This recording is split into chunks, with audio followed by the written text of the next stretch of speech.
Concept 3, finding experimental probability.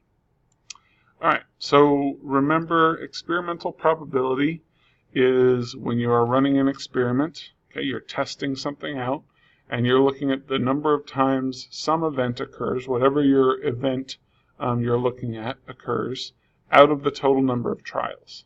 Alright, so if I am pulling marbles out of a bag, and for this to be a good experiment, every time I pull a marble out, I have to put it back in, so it's the same experiment.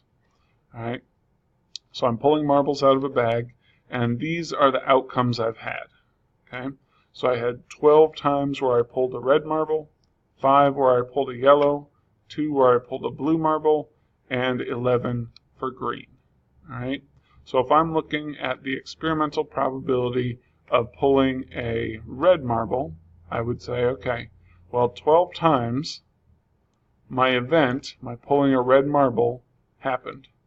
Alright, and the total number of trials was 12 plus 5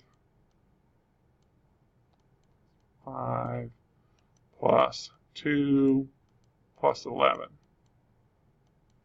Okay, if I add all that up, I have 12 out of 30, or 2 out of 5. Okay, so that's my experimental probability for pulling a red marble. I could do the same with any of these other ones, and instead of having 12 up here, I would have whatever marble I was doing, whatever event I was looking at. Okay, I can also combine them. Okay, and I could say, okay, what's the if I am pulling marbles, what if my event is pulling a red or yellow? And so I would have 12 plus 5, and just have 17 over 30.